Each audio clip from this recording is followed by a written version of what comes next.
Hi friends, YouTube पर आप सभी का स्वागत है। दोस्तों, मैं फिर से आप सभी के सामने BHIC 131 का एक सबसे महत्वपूर्ण प्रश्न को लेकर आया हूं इस वीडियो के माध्यम से।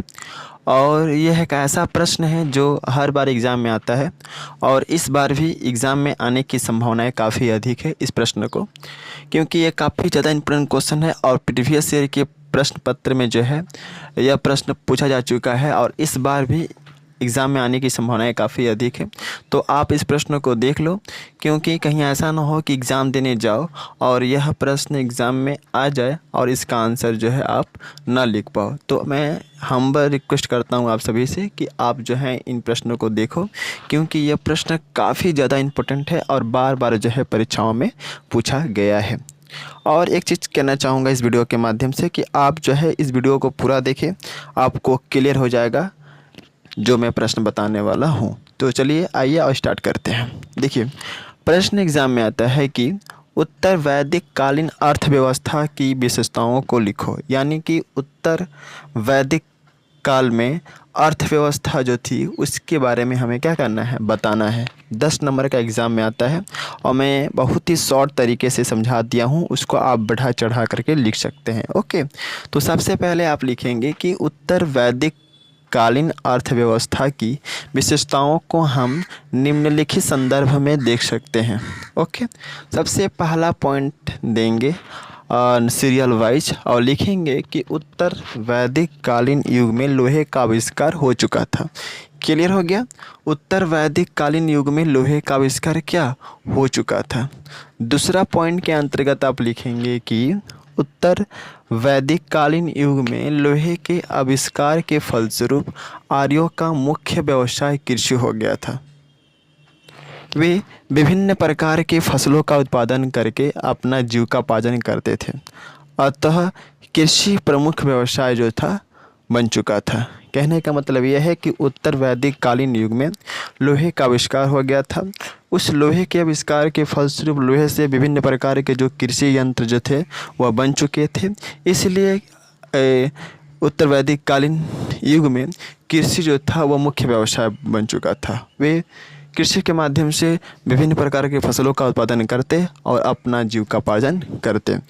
अतः हम कह सकते हैं कि कृषि जो था उत्तर वैदिक कालीन युग का प्रमुख व्यवसाय था। क्लियर? 3 नंबर पॉइंट के अंतर्गत लिखेंगे कृषि का कार्य मुख्य रूप से बैलों की सहायता से होती थी। यानी कि जब कृषि का कार्य होता था तो उसमें बैलों की सहायता ली जाती थी। आई थिंक बैलों के द्वारा जो है खेतों की जुताई होती थी। तो आप लिख सकते हैं कि कृषि का कार्य जो था वह मुख्य रूप से बैलों की सहायता से होती थी। क्लियर? उसके बाद 4th नंबर पॉइंट में लिखेंगे कि उत्तर वैदिक काल में लोग गेहूं और चावल का उत्पादन मुख्य रूप से करने लगे और यही उनकी मुख्य फसल बन गई। कहने का मतलब यह है कि उत्तर वैदिक काल में लोग जो थे वह मुख्य रूप से गेहूं का उत्पादन करते और चावल का उत्पादन करते थे।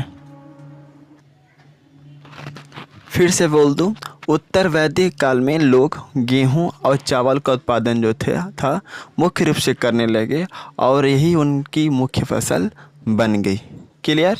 इसके बाद 4th नंबर पॉइंट में लिखेंगे कि इस काल के लोग गेहूं के अलावा जौ और तिल आदि का भी उत्पादन करने लगे। समझ में आ गया ना? इस काल के लोग गेहूं के अलावा जौ और तिल का भी उत्पादन करने लगे थे। इसके बाद 5th नंबर पॉइंट में लिखना है कि साल में 2 बार फसलों को उगाया जाता था। यानी कि उत्तर वैदिक काल में वर्ष में 2 बार फसलों को क्या किया जाता था, उगाया जाता था। 6th नंबर पॉइंट के अंतर्गत लिखेंगे कि उत्तर वैदिक काल की सबसे प्रमुख विशेषता यह थी कि इस काल के लोग पशुपालन भी करने लगे। पशुओं के रूप में वे गाय, भैंस और बैल का भी पालन करते थे। सॉरी, यहाँ पर बैल नहीं, बैल तो होगा ही और इसके साथ और आप ऐड कर सकते हैं बकरी। ओके, तो उत्तर वैदिक काल की सबसे प्रमुख विशेषता यह थी कि इस काल के लोग पशुपालन भी करने लगे। पशुओं के रूप में वे गाय, भैंस, बैल, बकरी आदि का वे पालन करते थे और इन्हें क्या मिलता था? दूध मिलता था। क्या मिलता था? दूध। इसके बाद 6 नंबर पॉइंट के अंतर्गत लिखेंगे कि उत्तर वैदिक काल की यह विशेषता थी कि उसमें लोग पालतू हाथियों को रखते थे। उस समय लोग क्या करते थे? अपने पास पालतू हाथियों को रखते थे और इस काल के लोग उसका ध्यान भी रखते थे। यानी कि पालतू पशु को जब हम रखेंगे तो उनका ध्यान भी रखना पड़ेगा, तो वे हाथियों को का पालन भी करते थे और उनका ध्यान भी रखते थे। ऐसे समझना है आपको। इसके बाद 7 नंबर पॉइंट में लिखना है कि उत्तर वैदिक काल के लोग वस्त्रों का निर्माण करने लगे और वस्त्रों पर आधारित उद्योगों का भी विकास हुआ। कहने का मतलब है यह है कि उत्तर वैदिक काल के लोग वस्त्रों का निर्माण करने लगे और जब वस्त्रों का निर्माण करने लगे तो वस्त्रों पे आधारित उद्योग का भी क्या हुआ? काफ़ी ज़्यादा विकास हुआ उत्तर वैदिक काल में। 8 नंबर पॉइंट के अंतर्गत लिखेंगे कि उत्तर वैदिक काल में लोग बुनाई का भी काम करते थे। ओके, क्या करते थे? बुनाई का काम। और यह काम मुख्य रूप से यहाँ की स्त्रियों के द्वारा की जाती थी। यानी कि बुनाई का काम जो था वह मुख्य रूप से होता था और यह बुनाई का काम उत्तर वैदिक काल में जो स्त्रियाँ थीं, महिलाएं थीं, वे अक्सर किया करती थीं। इसके बाद 9 नंबर पॉइंट में आप लिखेंगे कि उत्तर वैदिक काल में लोग व्यापार करना सीख गए थे और वह व्यापार के माध्यम से, वाणिज्य के माध्यम से अपने बिजनेस को विकसित करते थे। कहने का मतलब यह है कि उत्तर वैदिक काल में लोग व्यापार करना सीख गए कि हमें कैसे व्यापार करना है और जब वह सीख गए कि हमें कैसे व्यापार करना है तो वह अपने व्यापार के माध्यम से अपने बिजनेस को, अपने व्यवसाय का विकास करने लगे। क्लियर? इसके बाद 10 नंबर पॉइंट में लिखेंगे कि विभिन्न प्रकार के उद्योग और यहाँ के सिर्फ उत्तर वैदिक कालीन युग के अर्थव्यवस्था का प्रमुख आधार था। कहने का मतलब यह है कि विभिन्न उत्तर वैदिक काल की अर्थव्यवस्था का विशेषता यह है कि यहाँ पर विभिन्न प्रकार का उद्योगों का विकास हुआ और इसके साथ साथ जो है कृषि का भी विकास हुआ। यानी कि हम कह सकते हैं कि उद्योगों का विकास और कृषि का भी विकास जो है वह उत्तर वैदिक कालीन अर्थव्यवस्था का प्रमुख आधार था, क्योंकि वे व्यवसाय करते थे और दूसरा बात है कृषि करते थे। कौन से लोग? उत्तर वैदिक कालीन लोग। समझ गए? तो मैंने 10 पॉइंट के अंतर्गत बता दिए कि इस उत्तर वैदिक कालीन अर्थव्यवस्था का क्या क्या विशेषताएं हैं। इसको आपको पॉइंट देकर के अच्छे तरीके से एग्ज़ाम में लिखना है, तभी जा कर के आपको अच्छे नंबर मिलेंगे और इस सब्जेक्ट में अच्छे स्कोर कर पाओगे।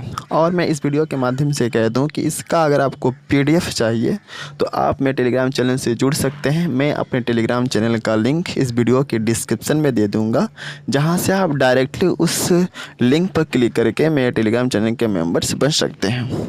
और एक चीज़ बता दूँ कि इसके रिगार्डिंग चैनल पर और भी वीडियो अपलोडेड हैं, तो आप एग्ज़ाम देने जा रहे हैं तो आप उन सारे वीडियो को देख लीजिए, क्योंकि वे सारे वीडियो जो हैं आपके एग्ज़ाम के लिए इम्पोर्टेंट हैं और मैं उन्हीं सभी वीडियो को लाता हूं जिनके एग्ज़ाम में आने की संभावनाएं काफ़ी अधिक होती है। तो आप वे सारे वीडियो देखें, क्योंकि वे सारे वीडियो काफ़ी हेल्प आपको करेंगे एग्ज़ाम देने के लिए। ओके, और तो लास्ट में बस यही कहना चाहूँगा कि अगर थोड़ा सा भी, चुटकी सा भी ये वीडियो अगर अच्छा लगा हो आपको तो आप जो है लाइक कीजिए, सब्सक्राइब कीजिए और जितना ज़्यादा से ज़्यादा हो सके इस वीडियो को शेयर कीजिए अपने फ्रेंड सर्कल में। So best of luck for exam. जय हिंद, वंदे मातरम।